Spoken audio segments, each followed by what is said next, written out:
Sayyidina wa habibana wa maulana Muhammad Rasulullah sallallahu alaihi wasallam wa ala alihi wa ashabihi wa man tabi'ahu bi ihsan ila yaumil qiyamah, amma ba'd. Alhamdulillah. Bertemu kembali kita pada hari ini dengan Hancahla. Hari ini kita akan membahas surat Al-Haqqah.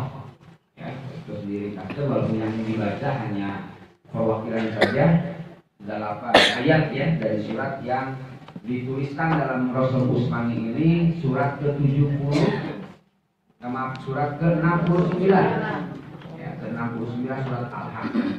Al-Haqqah itu harusnya kejadian yang pasti ya, haqqah hak ya, hak itu adalah benar ya, lawannya hak adalah hoak ya, lawannya hak kan hoak, hoak itu berarti ya kita bohong itu hoak ya. Lawannya adalah al-haq ya. Al-haqqah, Allah menamai surat ini kepada Muhammad dengan sebutan surat Al-Haqqah karena mengawali satu penamaan kejadian yang pasti terjadi ya, yang pasti terjadi, yaitu surat Al-Haqqah mewakili kata Al-Haqqah, yaitu bermakna al-qiyamah. Pemeninggal di makna tadabbur ya, di Musaf Terjemahan Kementerian Agama itu hari kiamat, ya gitu. Ya, hari kiamat. Al-Haqqah berurut bahasa berarti yang pasti terjadi. Hari kiamat dinamakan Haqqah karena dia pasti terjadi. Al-Haqqah. Mal-Haqqah. Apakah hari kiamat itu? Ya, apakah hari kiamat itu? Allah bertanya, tapi pertanyaan yang tidak butuh jawaban. Wa ma adraka mal haqqah. Tahukah kamu apakah hari Al-Haqqah itu? Allah menanyakan ini haknya kepada Nabi Muhammad. Karena surat ini memberikan pelajaran kepada Rasulullah hingga kemudian menjadi pelajaran untuk kita semuanya. Al-Haqqah mal haqqah wa ma adraka mal haqqah. Apakah yang kau ketahui dari kiamat itu? Kata para mufassir, upami Quran terus menyebutkan kata-kata wa ma adraka, itu berarti pertanyaan yang akan dijawab bukan oleh nalar sanes ke otak mual kawalan. Ya sok anal deui ada surat yang ada wa ma adrakanya. Qari'ah. Al-Qari'ah. Terus Al-Qadar ya. Juga Al-Qadar jawabannya sanes jawaban otak. Mual kadugilah ke otak mah, tapi Allah akan mengungkapkan ini dengan jawabannya jawaban batin. Wa ma adraka, kamu tahu tidak? Pasti jawabannya tidak. Karena Allah yang akan memberikan kesaksiannya, memberikan gambaran peristiwanya. Sama-sama kita mafhum. Nama kiamat sangat banyak, di antaranya adalah Al-Haqqah. Tadi Al-Waqi'ah. Ya, bahkan nanti di ayat keempatnya ada kadzabat samud wa adum bil qari'ah. Al-Qari'ah juga karena kiamat. Ya, kaum Samud dan Ad telah mendustakan hari kiamat 855 tuh. Al-Qari'ah berarti yang menggetarkan hati. Ya, karena qara'a itu harusnya mengetuk pintu, itu bahasa Arabnya mengetuk itu qara'a. Ya. Qara'a. Jadi qari'ah itu hari terketuk, yang digetuk pasti bergetar. Maka dalam makna ini dimaknai dengan sesuatu yang bergetar. Kaum Samud dan kaum Ad mendustakan baik Al-Haqqah maupun Al-Qari'ah. Ada surat yang mengulang kata dusta ya. Di surat Ar-Rahman itu apa yang suratnya? Fabi ayyi ala'i rabbikuma tukadziban. Nikmat mana yang kamu dustakan? Berulang. Ini penyakit. Ya, penyakit orang terhadap kiamat itu dulu ada kaum Samud dan kaum Ad. Penyakitnya adalah mereka mendustakan, bukan tidak percaya, tapi mendustakan. Mendustakan mah ada gambarannya mah, tapi tidak mau mendalami. Ah bohong gitu. Orang yang mengatakan ah bohong itu di hatinya ada. Ya. Kata-kata bohong juga di surat Al-Mursalat nanti. Wailul yauma idzil lil mukadzibin. Sami itu diulang berapa kali di surat nanti awas di surat Al-Mursalat. Ya. Ya, Musa itu berulang kata-kata wailul yauma idzil lil mukadzimin. Seperti di surat Ar-Rahman Allah mengulang kata-kata fabi'ayyi ala'i rabbikuma tukadziban. Nikmat mana yang kamu dustakan? Namun di surat Al-Musalamah celakalah bagi mereka yang mendustakan. Nah, kecelakaan itu dicontohkan ke Allah oleh satu kaum zaman dulu, yaitu kaum Samud dan kaum Ad. Akibat kedustaan itu, membohongkan itu, wa amma samudu fa uhliku bittaghiyah. Maka adapun kaum Samud, mereka telah dibinasakan dengan suara yang sangat keras. Ya, suara yang sangat keras di alam ini adalah petir. Ya, petir kan suara yang memekakan telinga. Ya, suara yang memekakan telinga. Fa'amna orang-orang Samud, kaum Samud ini dihancurkan oleh Allah bittaghiyah dengan pekikan suara yang keras, petir lah, guntur, guludug. Ya. Padahal mereka tadi mendustakan. Kedustaan mereka terjawab sebetulnya, tapi telat. Ya, sehingga hari ini mungkin ada orang yang menafikan atau percaya kepada kematian. Dia akan terjawab ketidakpercayaannya itu pada saat mati. Namun logika mau tercengeng hidayah. Ada artis yang terpercaya karena neraka. Ya. Namun dia tidak dapat hidayah, bakal kejawab ketika dia mati masuk neraka gitu. Jadi dia nah, wailun kata Quran gitu, celaka bagi orang-orang gitu yang mendustakan. Ada banyak manusia yang mendustakan, itu penyakitnya. Nah, wa amma itu Samud, wa amma Adun, adapun kaum Ad, fa'uhliku mereka dihancurkan birihin dengan angin sorsorin, ya, angin yang menggoncangkan, angin topan gitu. Sorsorin atiyah yang sangat dingin, ya, angin yang sangat fa'uhliku birihin sorsorin atiyah. Ayat ini memang surat ini mengawali kita semuanya dengan kiamat yang digambarkan tadi dengan jawaban-jawaban kaum-kaum terdahulu. Mungkin kan orang terkabayang dari ayat rekaman anak YouTube yang mulai ayat bentuk azab yang diberikan kepada Ad dan juga kepada Samud. Tapi bentuk yang semisal, baik itu suara yang memekakan telinga ataupun angin topan badai, banyak contohnya. Angin topan, angin puting beliung gitu. Bahkan suara yang memekakan telinga berkali-kali di dunia kejadian. Ulang ingat Amerika tiba-tiba jam sekian ada suara yang menggelegar gitu. Tergugur ke angin ujuk gurudug. Diteliti oleh Badan Meteorologi dan Geofisika, oh ternyata ada gesekan lempengan benda langit di atas. Kita tidak pernah tahu, tiba-tiba digambarkan kayak gitu. Anu ngalaman panginten uninga orang dahsyatnya. Atau apa tiba-tiba ketika santai kabel listrik diaduk gitu misalnya. Kaget kan? Ini pernah diberikan gambarnya pada kaum-kaum terdahulu. Sakharaha alaihim sab'alayal, ya, sakharaha, Allah menimpakan angin kepada mereka itu sab'alayalin, bayangkan 7 malam, wasamaniyata ayyam, dan 8 hari, 7 malam dan 8 hari. Fataral qauma fiha sor'a, maka kamu melihat kaum Ad itu mati bergelimpangan seperti batang pohon korma yang telah kosong dan lapuk. Bayangkan saja, oleh angin, oleh pekikan suara membuat mereka mati bergelimpangan. Nah, kabayanglah upami aya apa?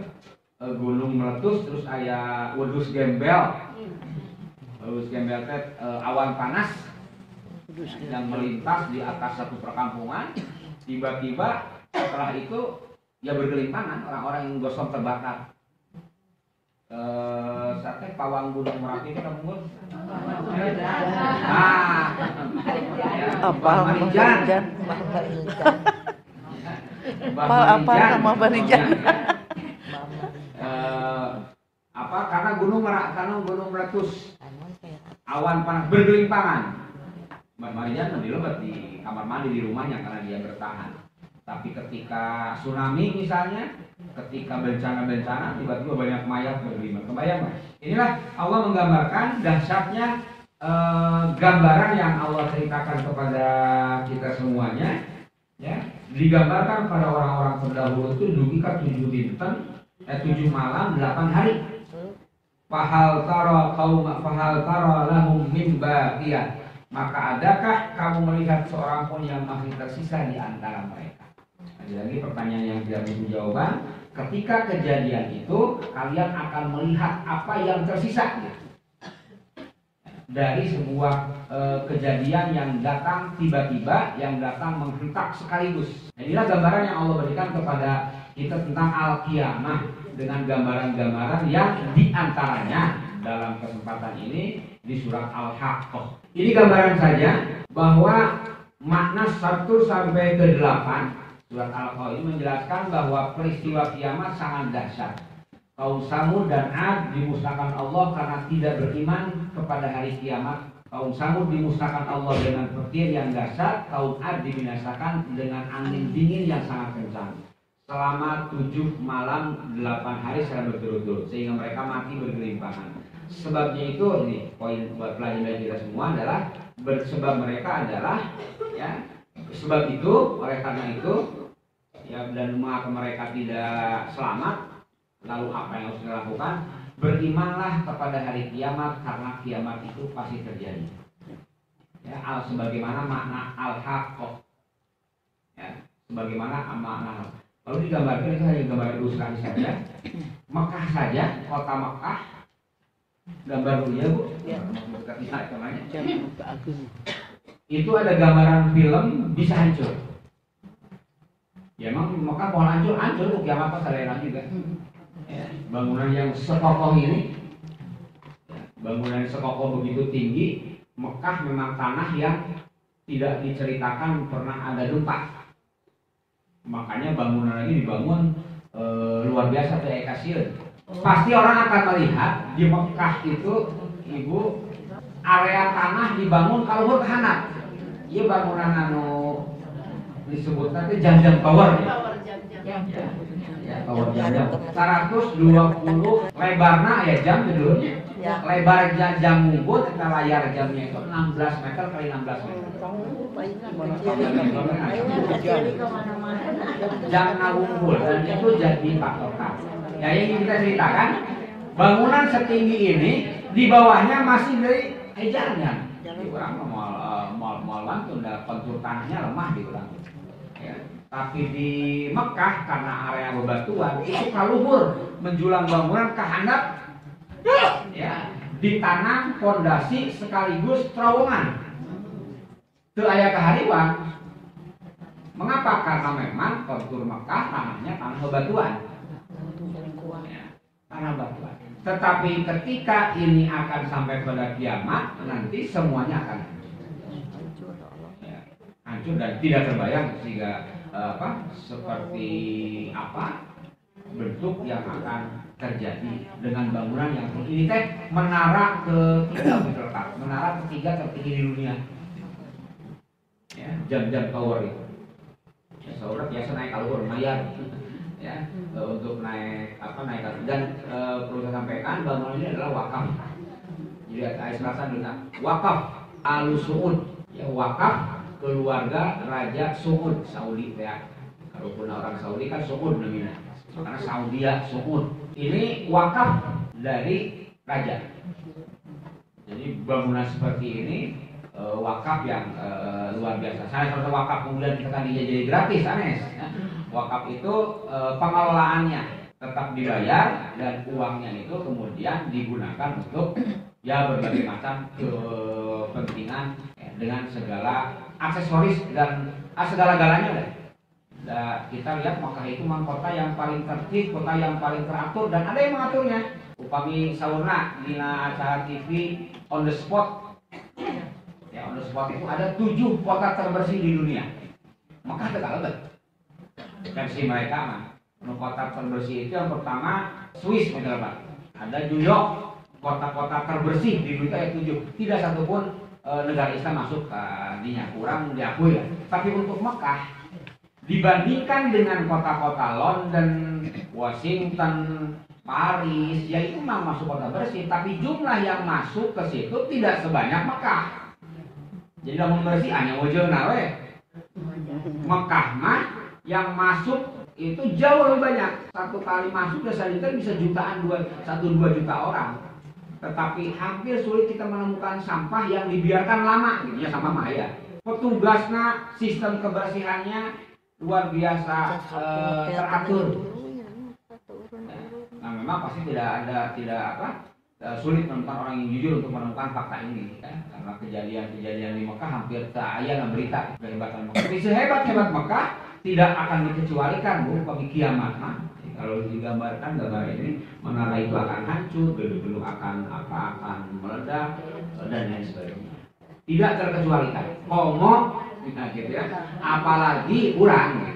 Bujang-bujang ningal bangunan sakit agengna, ningal umamah masuk itu wae.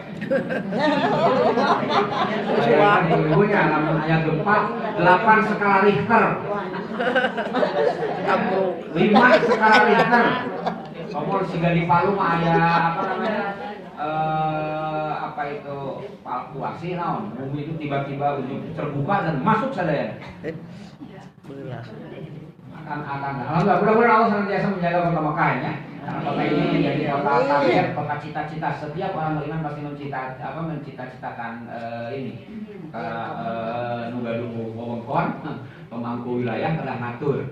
Jadi pemimpin ngantri kan itu gitu ya. Nyawayah nawe karena memang keadaannya seperti itu. Ya, tetapi Allah yang Maha Suci tidak hanya ada di tanah suci ya. Allah yang Maha Suci ada juga di berbagai tempat termasuk di hati-hati yang suci ini. Inilah keadaan di 1-8 surat Al-Aqah ini yang digambarkan. Nah, di ayat ke-9 Allah juga menggambarkan tentang orang-orang yang melampaui batas.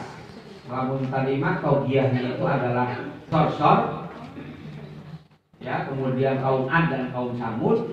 Maka ada gambaran bencana berikutnya lagi yang digambarkan dalam surat Al-Aqah ini adalah sosok Fir'aun. Wajah Fir'aun wa man qablahu. Tadi kita disebutkan Ad dan Samud. Dan datanglah Fir'aun dan orang-orang yang sebelumnya serta penduduk negeri-negeri yang dijungkir balikan bil khati'ah karena kesalahan mereka. Berikutnya tidak cukup Allah menggambarkan Ad dan Samud, Allah juga menggambarkan kepada kita sosok Fir'aun. Fir'aun itu adalah nama gelar raja, Ramses. Ya, bahasa Inggris cuma Ramses. Itu raja-raja Mesir namanya Fir'aun. Fir'aun yang ada pada zaman Nabi Musa, konon Fir'aun yang keempat. Faraoinah Fir'aun itu. Nah, sosok Fir'aun kembali Allah gambarkan sebagai sosok yang melawan seperti hanya Ad dan Samud. Khati'ah, dan mereka melakukan kesalahan. Apa kesalahannya? Fa'asau rasula rabbihim fa'akhadahum ahdatar rabiyah. Maka mereka mendustakan, mendurhakai utusan Tuhan. Allah menyiksa mereka dengan siksaan yang sangat keras. Di antaranya adalah di ayat ke-11, Inna lamma taghal ma'u hamalnakum fil jariyah. Maka kami menaikkan air. Ya, kalimat togiyah itu adalah angin ya.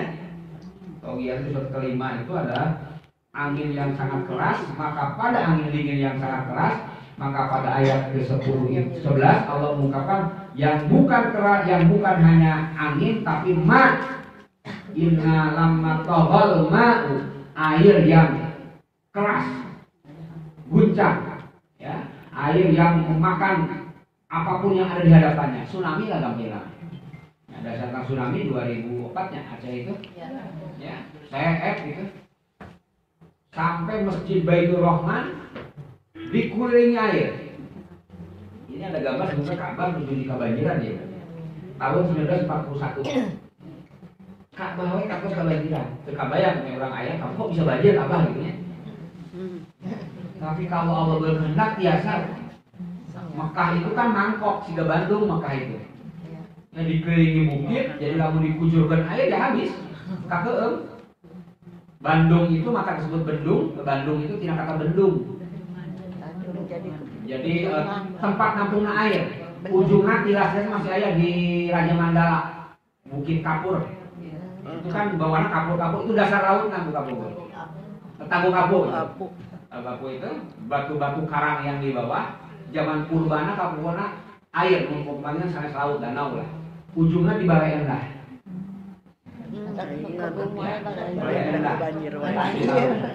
Maka Bandung disebut Bandung dengan kata bendung karena membendung membendung air. Membendung air. Tempat pemandian gajahnya di Leuwi Gajah. Betul. Itu dulu Raja Palembang untuk gajah ke area Parahyangan. Apabila sana itu Leuwi Gajah. Karena ada leuwi di situ. Yang Leuwi Gajah udah dibayangkan para angkot di Cikarasa dirinya sana surga Bu. Ya Bandung wae urang ibat Bandung ke dugi ka Kabupaten Bandung Barat kan ka Kabupaten itu Bandung. Leuwi Gajah oke hadir. Leuwi itu di situ. Bandung Barat itu Raja Mandala. Kapungkur sana ada jalan tol, ada pesantren Panyawuyan yang Budaudin almarhum. Pesantren kan dirinya itu tempat pekosoran cai. Ke zaman Sarawiyah masih ningal itu di bawah pohon akai awi-awi itu masih ngalir cair. Nah sobat kuton ya saya habis semuanya. Cisupan oke kami. Pusat lain makin kali itu makin rendah. Pusat air. Ka'bah wae ka teueum. Tahun 41 Ka'bah rendah. Kurang hanya terkabayang hanya misalnya ngabayangkeun ayeuna kapungkur makan sistem drainase, sistem perairan tidak seperti itu. Tapi kalau Allah berkenan inna lamma taghal ma'u hamalnakum fil jariyah. Kalau Allah Subhanahu wa berkenan air yang ketika air naik kami membawa ya nenek moyang mereka ke dalam kapal. Kalau Allah sudah menghendaki yang diselamatkan tertentu saja. Ya, maka kalau ada orang yang mendustakan maka linaja'alaha lakum tazkiratan agar kami jadikan peristiwa itu sebagai peringatan bagi kamu agar diperhatikan oleh telinga yang mau mendengar. Uzunun wa'iyah. Karena tadi yang mau mendengar, karena ada yang tidak mau mendengar siapa? Samudanan tadi. Kadzabat mendustakan lain itu percaya, nanti yang percaya. Maka nanti di banyak surat Quran itu allati kuntum fihi tukadzibun, ketika digambarkan ke neraka Allah mencerita, nah iya nu baheula kumaha dibohongkeun gitu. Lagi kuntum fihi tukadzibun yang dulu kalian dustakan ini akan kami buktikan. Yang dapat menjadikan pelajaran dari ayat 19-18 ini adalah bahwa pelajar orang yang menggunakan akalnya dengan baik. Jadi akal yang Allah karuniakan, akal yang Allah berikan kepada kita harus digunakan sebaik-baiknya, termasuk dengan memperhatikan kejadian-kejadian alam. Maka bagi seorang beriman tidak selesai menyebut bencana alam teh. Ya. Mengapa? Di balik alam itu ada Rabbul Alamin. Rabbul Alam saja sudah besar, Alamin. Alam satu, min mah banyak. Ya. Di balik itu ada Rabbul Alamin, Tuhan seru sekalian alam gitu namanya. Namanya sekalian maksudnya sekalian alam, bukan hanya alam Ihapit, bukan hanya alam Bandung, bukan hanya alam Jawa, Alamin, bukan hanya bumi bahkan. Ya, maka disebut Al-Qari'ah karena akan beradu, akan kalau akan mengetuk, akan diadu kayak poe dengan bumi, planet saling beradu. Ya, setelah beradu lalu jatuh, digambarkan dari surat Al-Infitor. Idas sama'un fatarat, idal kawakibun kasar. Kalau bintang-bintang berjatuhan, kayak ragrag cak-cak wae tina lalami kurang luas. Kalau yang jatuh itu adalah bintang, meteor. Allah hanya mengatur seuntungnya, tidak seperti itu pada kita. Maka hanya telinga yang mau mendengar, akal yang baik.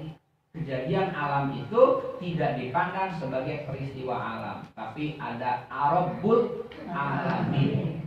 Baik kedahsyatan sebuah bencana atau keindahan sebuah pemandangan. Dengan pemandangan kalau tidak berujung kepada kesaksian kepada Allah, bencana. Bunga itu indah, tetapi ada yang maha indah. Innallaha jamil yuhibbul jamal. Allah itu indah dan menyukai keindahan.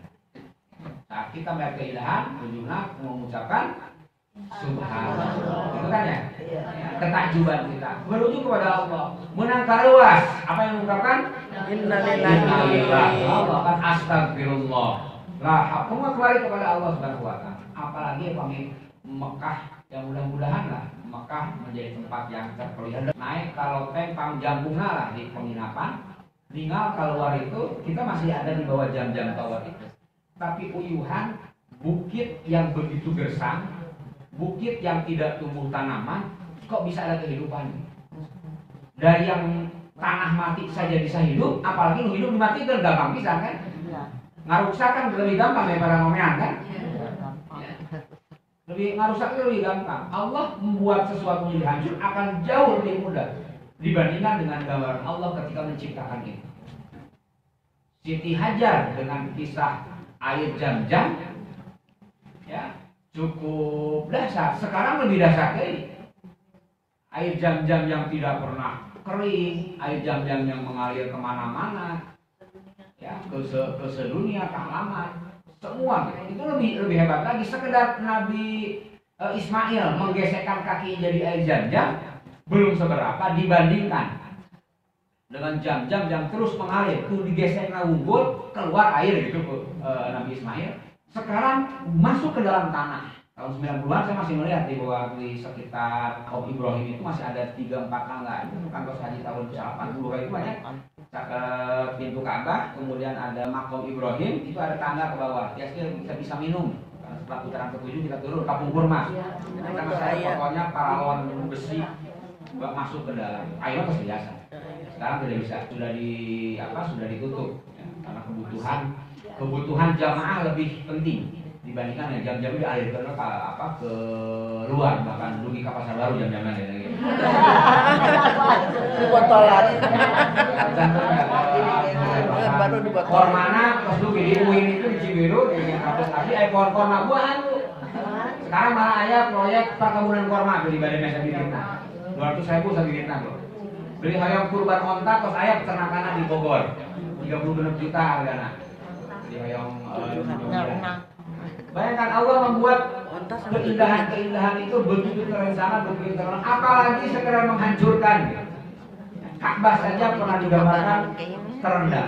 Berikutnya di 1934, persingkat saja surat Al-Haqqah ini menggambarkan kepada kita tentang dari semua gambaran-gambaran yang Allah berikan. Ada kaum yang mendustakan, ada figur Fir'aun yang juga merusak, ada gambaran alam yang Allah ceritakan kepada kita. Ada ayat yang bagus di ayat ke-19. Fa'amma man utiya kitabahu biyamini. Ya. Adapun orang-orang yang Allah berikan catatan dengan tangan kanan, fayaquluha umqra'u kitabiyah. Ya, mereka akan berkata, ambillah, bacalah kitabku ini. Ya, masih surat Al-Haqqah ayat ke-19 ya. Ayat ini tema berikutnya tentang dari semua kehancuran alam, dari gambaran kerusakan figur-figur dan kaum-kaum itu, semua tidak sia-sia karena orang-orang yang baik akan terekam kebaikannya walaupun boleh jadi hidup di tengah kerusakan. Pan di zaman Firaun nggak ada soleh nama Nabi Musa contohnya. Buktinya ketika Nabi Musa mengangkat mujizat banyak orang yang sujud termasuk tukang-tukang sihir kan.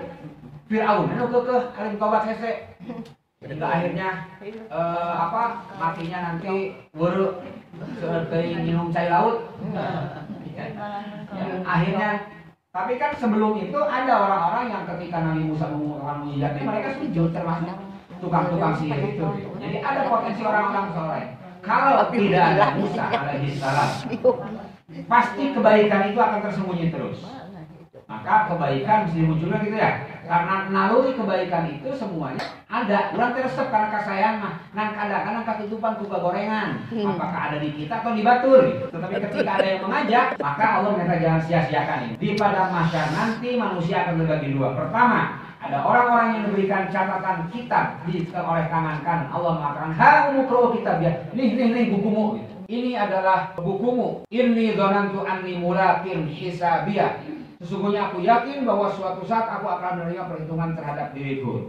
Mereka ketika menerima buku itu punya perasaan dari awalnya memang hanya udah bakal buku gitu. Maka mereka istiqomah dalam kebaikan. Walaupun kebaikan mereka di hadapan manusia itu rusak seenaun-nauna. Ngalakukeun kahadean tapi cuma goreng. Dzanantu anni mulaqin hisabiyah. Aku dari awal sudah punya keyakinan suatu saat bakal ada perhitungan. Nah, pentingnya kita istiqomah dalam kebaikan kayak gitu ya. Karena kadang-kadang kebaikan nanaonan ngaji gitu ya. Ya, nanaonan sholat gitu akan ada anggapan-anggapan seperti itu. Kalau kita tidak ada istiqomah, ciri orang beriman diantaranya tadi ketika sebelum mereka mendapatkan kitab yang nanti diberikan, di awalnya harus yakin akan ada perhitungan nanti. Maka ketika mereka menerima kitab itu, yes gitu. Ya. Tiba-tiba tidak aing harus yakin gitu. Aing benar-benar gitu. Akan punya keyakinan gitu. Maka orang-orang seperti itu akan bahwa fi syadin radiyah. Maka mereka berada dalam kehidupan yang diridhoi Allah Subhanahu wa taala. Jadi tenang, kita semuanya hidup kita di dunia ini akan ada ujungnya, akan ada sesuatu yang kita yakini akan mendapatkan akibat. Itulah dengan kitab kebaikan, catatan kebaikan. Utiya kitabahu biyamini. Orang-orang yang diberikan kitab dengan tangan kanan. Bahwa fi isyatin radiyah, fi jannatin 'aliyah, pada surga yang puncak 'aliyah tinggi. Sementara sebaliknya, kulu washrabu hani'am bima asraftum fil ayyamil khaliyah. Makan dan minumlah dengan nikmat karena amal yang telah kamu kerjakan. Indah sekali di ayat 24. Kulu washrabu, makanlah, hani'an, dengan nikmat, bima asraftum. Kalian bima asraftum, kamu salaf itu nu terdahulu kan ulama salaf. Mengapa kamu mendapatkan bima asraftum, atas apa-apa yang dulu kamu kerjakan. Jadi lamun urang di awalan teu nabung nyetong menta jatah gitu. Bima asraftum, atas apa yang dulu kamu kerjakan. Jadi sisimpenan gitu, asuransi gitu, tabungan. Tabungan bima asraftum, Allah yang mengatur. Ya, hani'am bima asraftum fil ayyamil khaliyah, pada hari-hari yang telah kamu lalui. Tidak sia-sia ternyata kebaikan. Fil ayyamil khaliyah, atas sesuatu yang sudah kamu kerjakan dulu. Bayangkan kalau dulu kita tidak melakukan itu. Kalau dulu membohongkan, Samud itu contohnya. Nah sebaliknya, wa amma man utiya kitabahu bishimali, adapun orang-orang yang diberikan dengan shimal. Tadi yamin itu kanan ya, shimal itu kiri. Adapun orang-orang yang diberikan dengan tangan kiri, ada artinya orang-orang yang buruk nih. Mereka akan mendapatkan, nih jawabannya ya.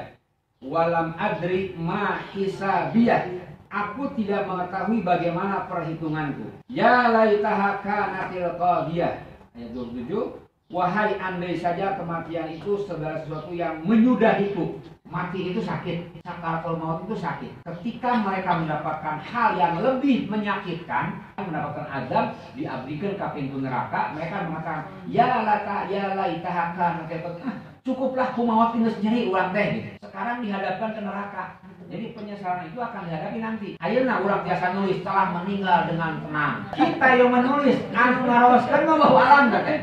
Buktinya ketika Allah mengantarkan mereka ke dalam pintu azab, mereka mengatakan cukup Gusti nya maut ini sendiri ya teh.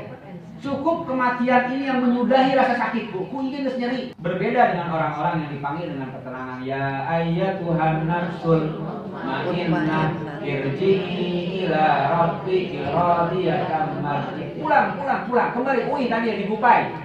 Bahasanya juga pulang. Jadi bukan pergi, bukan meninggalkan. Dia pulang. Pulang teh kembali. Kembali asalnya tadinya. Lalu pulang digupai gitu, disuruh kembali oleh sesuatu yang memberikan kenikmatan kepada kita, akan jauh berbeda dengan orang-orang yang tadi yang mengatakan cukup ya Allah, ku mau tinggal sendiri saya. Ini gambaran kepada kita Al-Haqqah 35 itu simpel saja.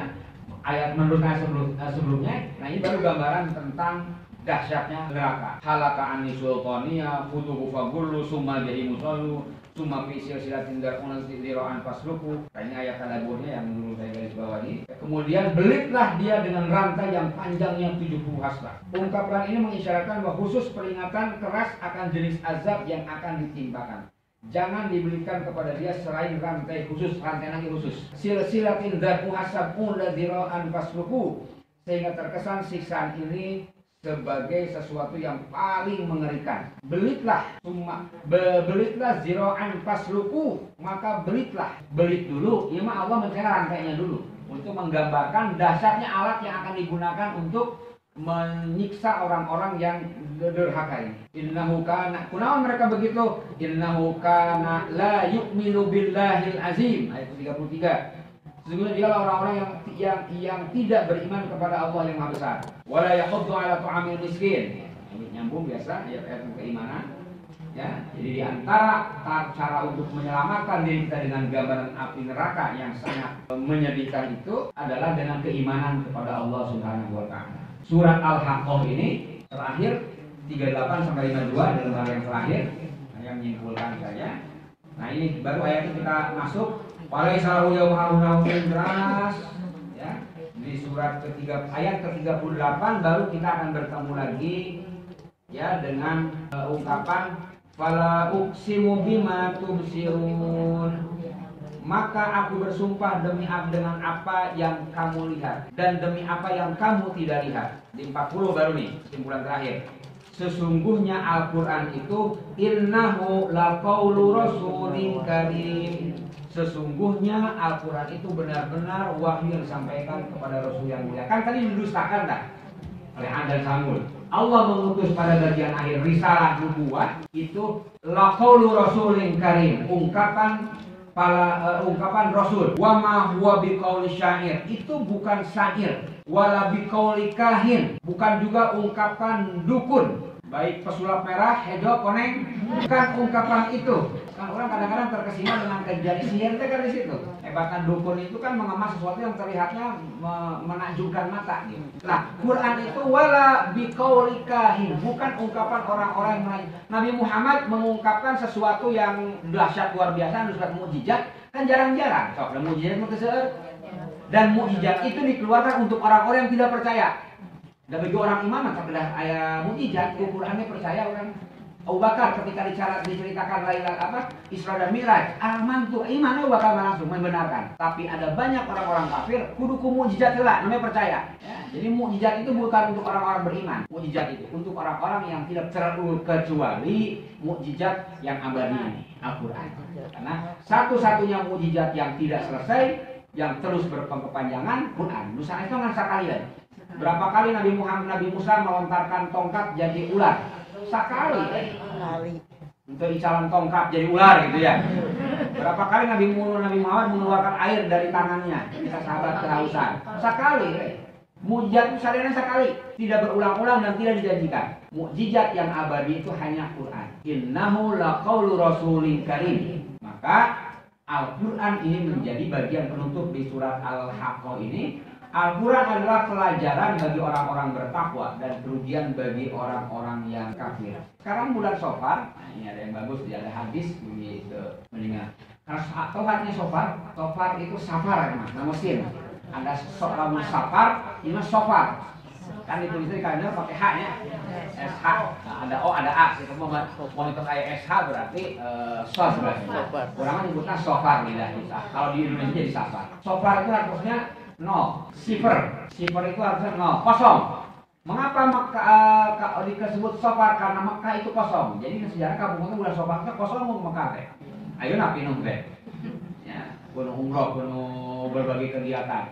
Dulu itu Shofar orang-orang Arab kosong, mereka pergi karena Muharram, saatnya Muharramnya. Saatnya ini Zulhijjah, saatnya Zulqa'dah. Itu kan 3 bulan haram. Mereka duduk di situ. Zulqa'dah itu duduk. Qa'dah itu duduk. Mereka cicing di Mekah. Bahkan sebelumnya di Syawal ya.